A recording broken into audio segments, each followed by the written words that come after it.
The perfect house, the perfect family, the perfect life. But then the storm. It was a Wednesday about 7, a Sunday school party at the Dempsey house in Bossier. I look and I see my best friend standing in the corner by the back door, and I see her holding her baby really tight, and tears are forming in her eyes.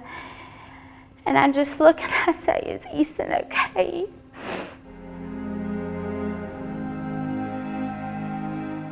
I still didn't even really process at that point that it was my own son until I saw his Spider-Man shorts. 3-year-old Easton Dempsey had taken his floaties off. Hearing Emma Kate, our oldest daughter, just kind of screaming. A babysitter/lifeguard had pulled his lifeless body from the bottom of the pool. I'll never forget what he looked like when I first got there by him, the color in his lips and mouth. So I walk outside and just stop. I can't go over there. I can't see what's happening, and so I'm just praying.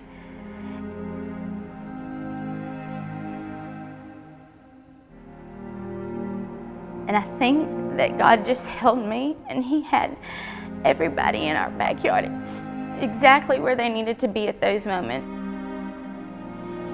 On this night, there were angels among them. 2 nurses and a paramedic just happened to be there. He immediately, jumped on him and began chest compressions. Another nurse that was here started giving mouth to mouth.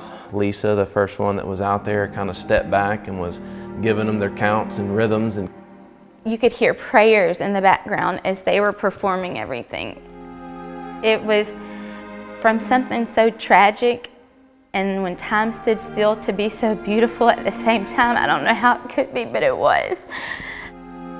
People were praying out loud. People were just saying His name, just asking Jesus to intervene. And so it was almost like at that final point where He finally came around and let out a cough and took a breath and all those things. But Easton had not breathed on his own for 6, maybe 7 minutes. At the emergency room, the news was not good. Your son has a potential, brain injury, and you can imagine the flood of emotions and thoughts that go through your head. What's life going to be like? How long is he going to be like this? Is he ever going to open his eyes again? And it was so amazing. In the elevator, God gave me such a peace at that very moment when Katie and I were together and away from the crowd. And He reminded me of the verse, "Ye of little faith." You see, Alex came into the world with the cord wrapped around his neck, stillborn. Like He laid these exact words on my heart. He said, "You've seen this miracle in your own life before. Why do you think I can't do it again for your son?" But I think that God had my baby in His hands, and He knew what was going to come out of this story, and I think that it was not a surprise to Him.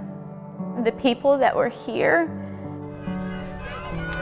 And sure enough, less than a week after he drowned, Easton Dempsey was grinning ear to ear as his army of prayer warriors paraded by, witnesses to something so tragic and yet so beautiful.